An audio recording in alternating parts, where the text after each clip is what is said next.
Himay talaga siya. Ayan oh.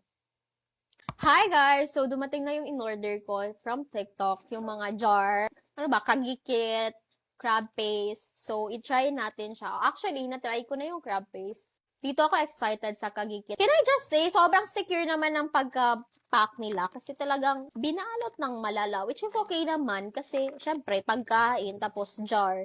Ayan siya, this is from J. Tripper's Kitchen. Ang tagal ko na nakikita ito sa TikTok. And nagasimula pa lang sila, nakikita ko nang gustong-gusto ko na i-try. Nagmahal na lang, hindi ko pa na-try. So, ayan, i-try natin siya. Saktong-sakto, guys, meron akong rice dito. Nagkakasaing ko lang.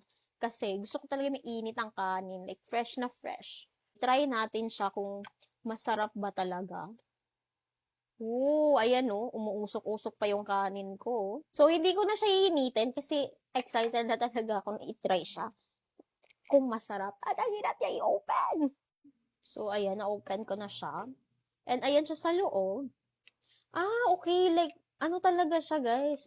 Hinimay talaga siya. Hindi siya yung basta lang gi-blender or gi-chop-chop.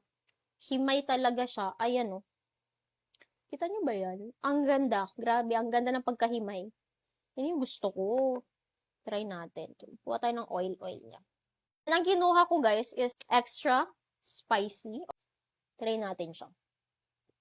Bismillah.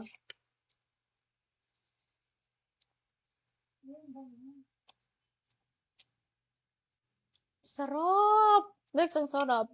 Pero ang halang niya din. Totoo nga ang extra spicy.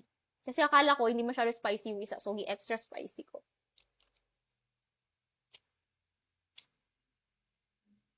Sarap! Sabi. Kahit hindi siya mainit, masarap. Kasi mainit naman yung kanin. Sarap. Mainit ng kanin.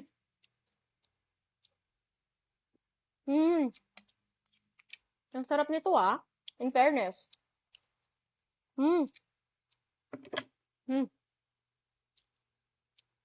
Ang dami din ng laman, guys. For its price, feel ko sulit na din siya. 200 plus pesos. And, ganito kasarap. Ang sarap niya. Promise. Kasi ayoko magpalengke, so ito muna. Sarap.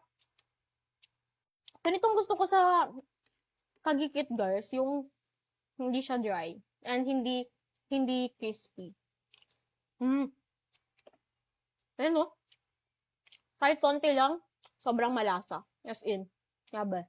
Siguro mag-order ulit ako, pero hindi na spicy para ma-try ni Linessa. Kasi hindi siya fan ng spicy, guys. Baka hindi niya makain.